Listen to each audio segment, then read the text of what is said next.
Emil Audero dipastikan batal memperkuat timnas Indonesia dalam laga penting menghadapi China pada putaran ketiga kualifikasi Piala Dunia 2026 zona Asia.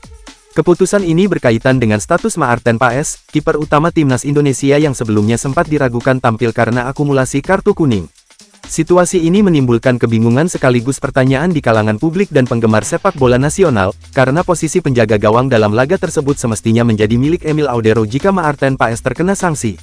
Maarten Paes diketahui telah menerima 2 kartu kuning selama fase kualifikasi ini.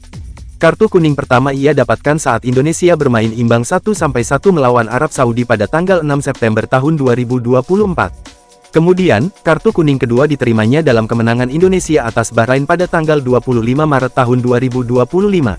Berdasarkan regulasi yang berlaku di bawah naungan Konfederasi Sepak Bola Asia AFC, seorang pemain yang mengoleksi 2 kartu kuning di babak yang sama otomatis akan dikenakan larangan tampil pada pertandingan berikutnya.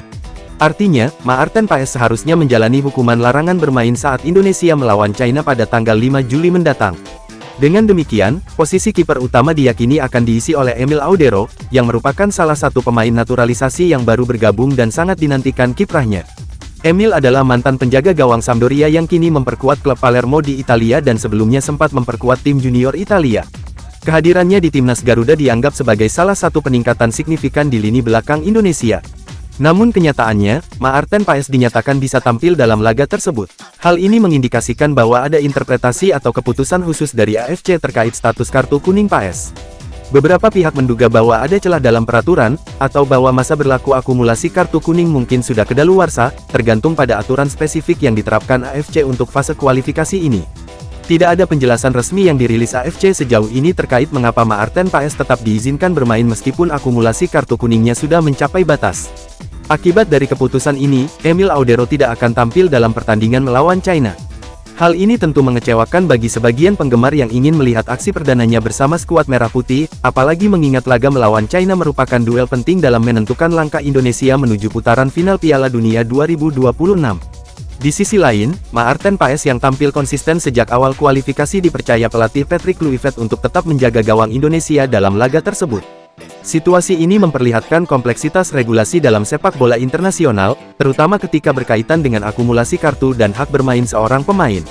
Selain itu, kehadiran 2 kiper berkelas dunia seperti Emil Audero dan Maarten Paes di satu tim menunjukkan bagaimana timnas Indonesia tengah memasuki era baru dengan kedalaman skuad yang semakin berkualitas.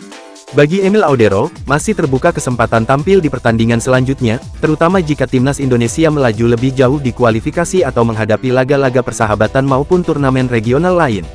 Sementara itu, publik kini menunggu hasil pertandingan melawan China, yang bukan hanya menentukan nasib Indonesia di babak kualifikasi, tetapi juga menjadi tolok ukur efektivitas kebijakan naturalisasi dan strategi jangka panjang PSSI dalam membentuk tim nasional yang kompetitif di kancah internasional.